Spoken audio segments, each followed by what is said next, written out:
વિદ્યાર્થી મિત્રો, મારી યુટ્યુબ ચેનલમાં તમારું હાર્દિક સ્વાગત છે।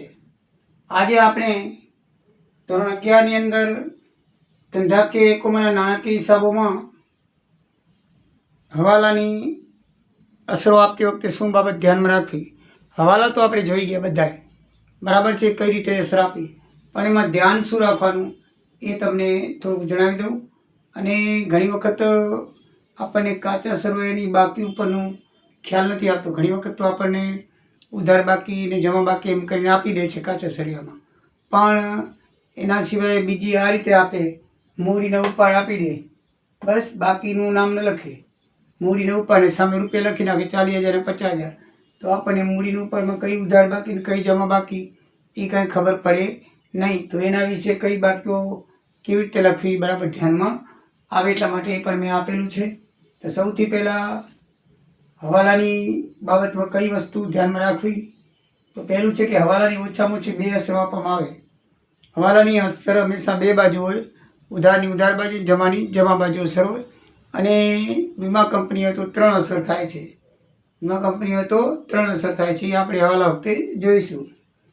પછી ઘસારો ગણતી વખતે મિત્રો 2 રીતે ઘસારો ગણાય છે, સીધી લીટીમાં અને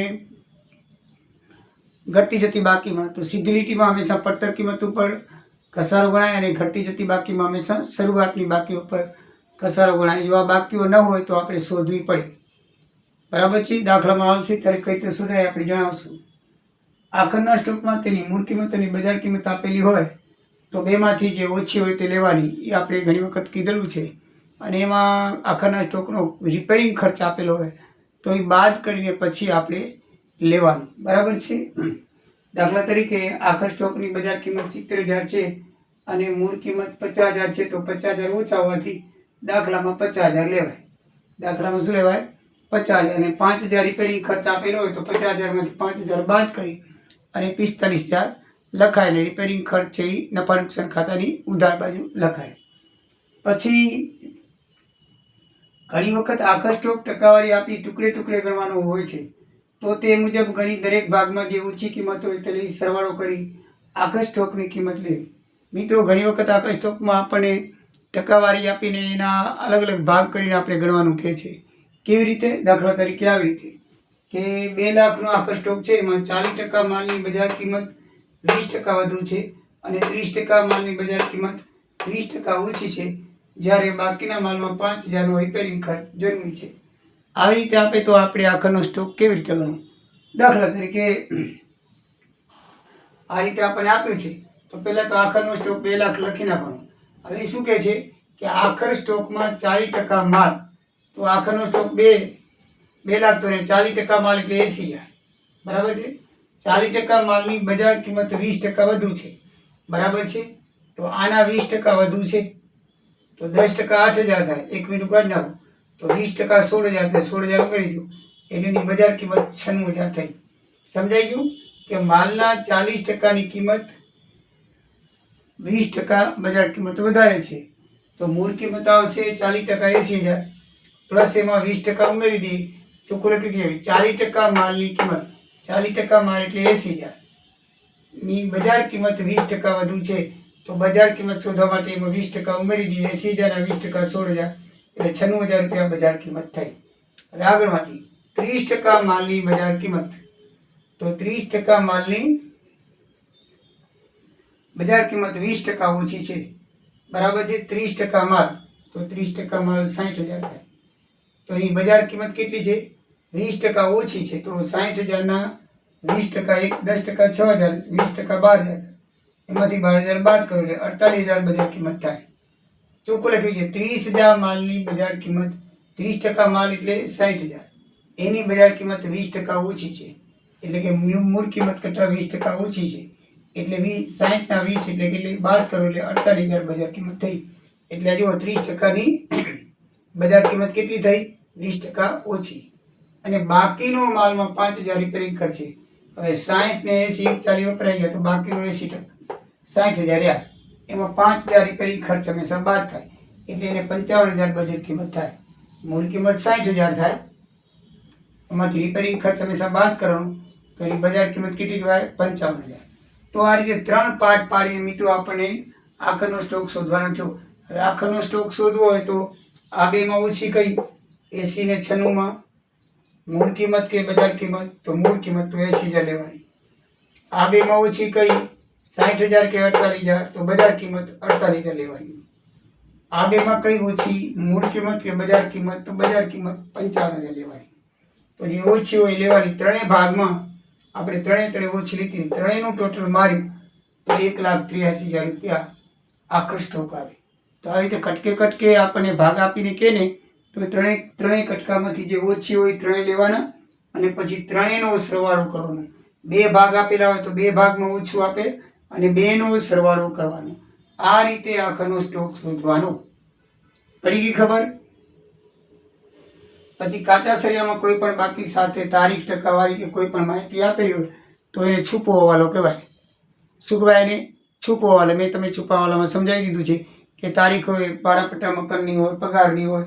દાખલા તરીકે ચૂકવેલ પગાર 11,000 કાઉન્સમાં લખ્યું 28/2/15, તો 28/2/15 સુધી ચૂકવેલો છે એટલે 11 મહિનાનો ચૂકવેલો છે, 1 મહિનાનો બાકી કહેવાય. તો એનો હવાલો આપણે આપવો પડે. કેમ અપાય આપણે શીખી ગયા. મૂડી પર વ્યાજ આખા વર્ષનું ગણવું, પણ વચ્ચેથી મૂડી લાવેલો હોય તો તે સમય વ્યાજ ઉમેર્યું. ઉપાડ પર પણ એ જે તારીખથી ઉપાડ હોય તે તારીખે ગણવું. મૂડી તો વ્યાજ તો આખા વર્ષનું ગણાય, પણ વચ્ચેથી મૂડી 1 લાખની લાવ્યા હોય તો જેથી લાવ્યા હોય એટલો સમય થયો એનું વ્યાજ ઉમેરી દેવાનું. 5 લાખની મૂડી હોય ને વચ્ચે 2 લાખ 6 મહિના પછી લાવ્યા હોય તો બાકીના 6 મહિનાનું વ્યાજ છે એ 5 લાખની મૂડીમાં ઉમેરી દેવાનું. એમ 10,000નો ઉપાડ એને 1/6 કરેલો હોય તો 1/7 કરેલો હોય તો 6 મહિનાનું વ્યાજ ઉપાડ પર આપણે ગણવાનું. બરાબર છે? આ રીતે ભૂલ સુધારણા અહેવાલની અસર હિસાબમાં આવતી વખતે ખોટી નોંધ દૂર કરીને સાચી અસર લખી નાખવાની. ભૂલ સુધારણા આપણને કીધેલી હોય કે ભાઈ લેણદારોની રકમ દેવાદારોમાં લખાઈ ગઈ છે તો દેવાદારોમાંથી કાઢી અને લેણદારોમાં ઉમેરી દેવી. એટલે ભૂલ છે એને શું કરવાની? કાઢી નાખવાની, સાચી નોંધ લખવાની છે. સ્ટેશનરી સ્ટોક જો કાચા સળિયામાં આપેલો હોય અને હવાલામાં આપેલો હોય તો વપરાયેલો કેવી રીતે શોધવાનો? તો એકદમ ઇઝી છે. સ્ટેશનરી સ્ટોકનો વપરાય છે તો શરૂઆતનો સ્ટોક વત્તા ખરીદી ઓછા આખરનો સ્ટોક એમ કરી દેવાનું. એટલે કાચા સળિયામાં છે બરાબર છે, એટલે વપરાશ છે એ ઉધાર બાજુ આવશે અને આખરનો સ્ટોક છે મિલકતને લેણા બાજુ લખાઈ જશે. કાચા સળિયામાં ઘસારો તેમજ મિલકતની બાકી બંને આપેલો હોય અને તે જ મિલકતમાં ઘસારો નવો દર આપેલો હોય તો મિલકતની બાકીમાં ઘસારો ઉમેરી કાચા સળિયાનું પછી ઘસારો ગણવાનો. ઘણી વખત ઘસારાની રકમ તમને આપી દીધી, મિલકતની કિંમત પણ આપી દીધી કાચા સળિયામાં. અને કાચા સળિયામાં તમે પછી કીધું કે ઘસારો મિલકત પર 10% ગણવાનો છે નીચે હવાલામાં હોય તો એ મિલકતની કિંમત અને ઘસારાની કિંમત કાચા સળિયામાં 2 છે એનું ટોટલ મારવાનું અને એના પછી ઘસારો નીચે હવાલા પ્રમાણે ગણવાનો. શકમત લેણા જોગવાઈ કાચા સળિયામાં આપેલો અને કોઈ હવાલો ન હોય તો તે મિલકત લેણા બાજુ દેવાદારોમાંથી બાદ કરવી અને દાખલામાં એમ જણાવેલું હોય કે જોગવાઈની જરૂર નથી તો નફા નુકસાન ખાતાની ઉધાર બાજુ લખવી. મિત્રો શકમત લેણાની જોગવાઈ છે એ તમને હવાલો ન હોય અને એમને કાચા સળિયામાં આપી હોય તો દેવાદારોમાંથી બાદ કરી દેવાની અને નીચે સૂચના લખેલી હોય કે જોગવાઈની જરૂર નથી તો તમારે નફા નુકસાન ખાતાની ઉધાર બાજુ લખવાની, દેવાદારોમાંથી બાદ કરવાની નહીં.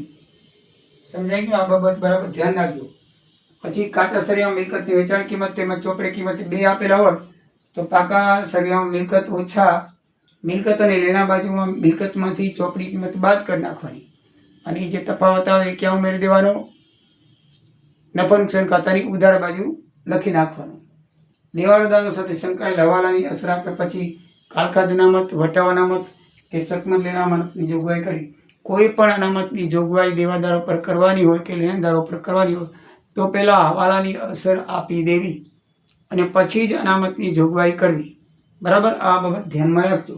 તો મિત્રો આટલી વસ્તુ તમારે હવાલા વખતે ધ્યાનમાં રાખવાની છે.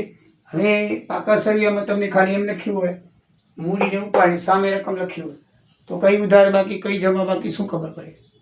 આપણે ખબર તો પડી ગઈ. તો આ યાદ રાખજો, ઉપાડની ઉધાર બાકી હોય, મૂડીની જમા બાકી હોય. ખરીદને વેચાણની તો આપણને ખબર છે, ખરીદની ઉધાર બાકી હોય, વેચાણની જમા. એક આ માલ પરતમાં ગોટાળો થઈ જાય છે. માલ પરત 20,000 અને 30,000 એમ લખીને આપી દીધેલું હોય. બરાબર છે? તો મિત્રો માલ પરત તો ખરીદ પરત કઈ કહેવાય, વેચાણ પરત? મેં તમને સમજાવી દીધું હતું કે ખરીદી વખતે ઉધાર થાય તો માલ પરત જમા થાય. શું થાય? માલ પરત જમા થાય તો એ ખરીદ માલ પરત કહેવાય. અને વેચાણ વખતે આપણે જમા કરીએ છીએ તો પરત આવે તો એટલે ઉધાર થાય એટલે વેચાણ પરત કહેવાય. માલ પરત ખાલી લખેલું હોય તો વેચાણ માલ પરતની હંમેશા ઉધાર બાકી હોય અને ખરીદ માલ પરતની હંમેશા જમા બાકી હોય. ધ્યાન રાખવાનું. પછી ખાલી લેણદાર ને દેવાદાર લખેલો હોય અથવા તો ગ્રાહકો ને વેપારીઓ એમ લખેલું હોય તો એમાં કયા લેણદારો કયા દેવાદારો શું ખબર પડે? અને કઈ બાકી? તો ધ્યાનમાં રાખવાનું, ગ્રાહકો એટલે દેવાદારો કહેવાય.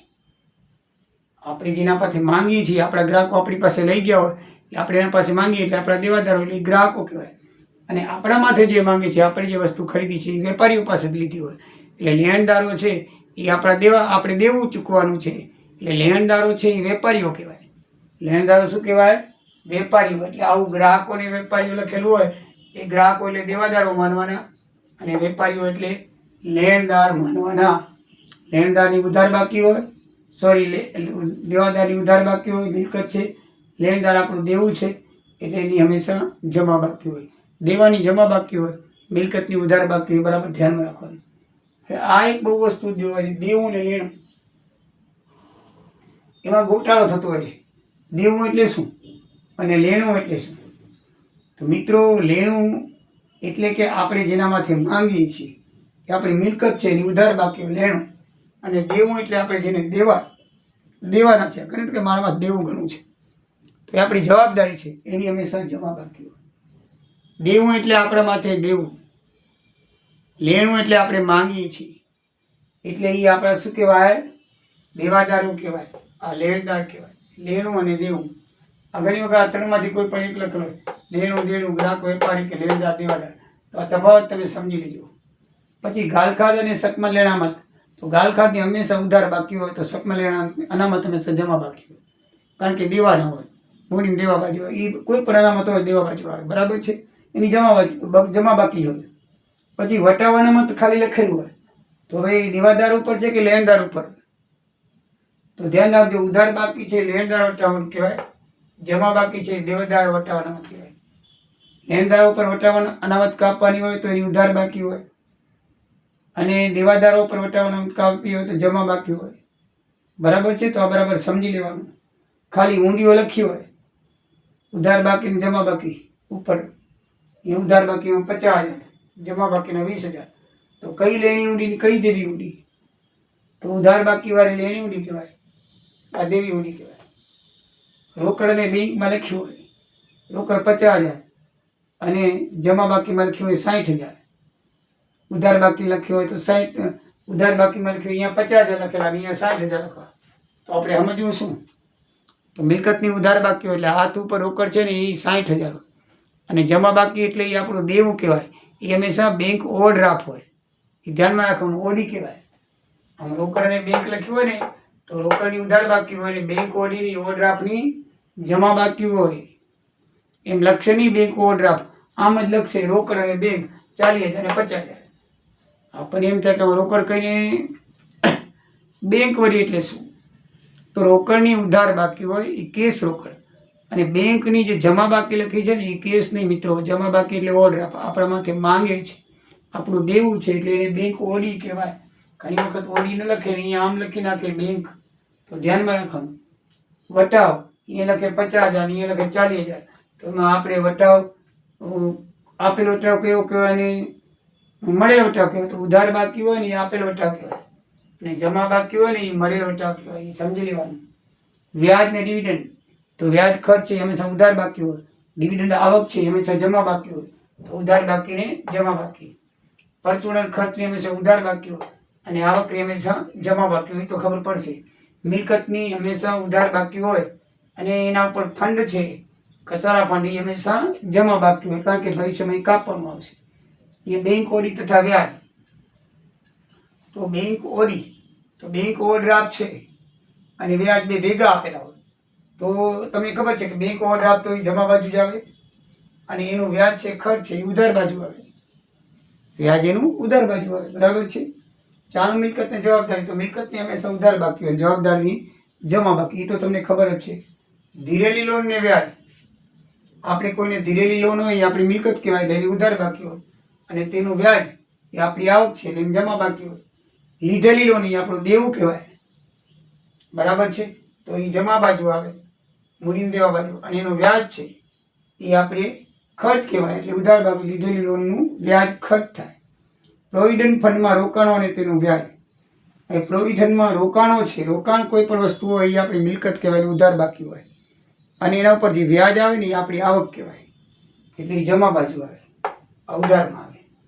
પ્રોવિડન્ટ ફંડ અને પ્રોવિડન્ટમાં ફાળો, તો પ્રોવિડન્ટ ફંડમાં ફાળો એ આપણો ખર્ચ છે કંપનીનો, કારણ કે કંપનીના ખાતા કર્મચારીઓના ખાતામાં એ જમા કરાવવો પડે. અને પ્રોવિડન્ટ ફંડ એ આપણી એક જાતની મિલકત છે, આપણે ભવિષ્યમાં દેવાનું થશે, ભવિષ્યમાં આપણે દેવાનું છે એટલે દેવું છે, કર્મચારી રિટાયર થાય એટલે આપણે દેવાનું છે, મિલકતની સોરી જવાબદારી છે એટલે એની કઈ બાકી હશે? જમા બાકી હશે. આવક અને મળવાની બાકી. આવક મળવાની બાકી એ આપણી મિલકત છે, ભવિષ્યમાં મળશે, અને આવક એ જમા બાકી થાય મળેલી. ખર્ચ અને ચૂકવાના બાકી, ખર્ચ એ ઉધાર બાકી આવે, અને ચૂકવાના બાકી એ દેવું છે આપણું, જમા બાકી આવશે. તો આ રીતે આપણે બાકીઓની આ વસ્તુ બરાબર ધ્યાન રાખજો. એમાં અમુક આ રોકડ બેંક, પટ્ટા અનામત, આ લેણદાર ગ્રહ દેવાદાર તો ખબર પડશે, ગ્રાહક વેપારી, અને લેણું દેવું અને માલ પર, આ વસ્તુ એક પ્રોવિડન્ટ ફંડમાં ફાળો, વ્યાજ અને આ, એટલે 4-5 જે છે એ તો મિત્રો તમે ખાસ યાદ રાખજો, જેથી તમને બરાબર ખ્યાલ આવે. બસ આટલું ધ્યાનમાં રાખશો, પછી ગમે એવો હવાલો આવે, ગમે એમ બાકી લખેલો હોય, તમારે કોઈ ચિંતા કરવાની હોતી નથી. નેક્સ્ટ વિડીયોમાં આપણે દાખલો જોઈશું. જય સિયારામ, જય દ્વારિકાધીશ.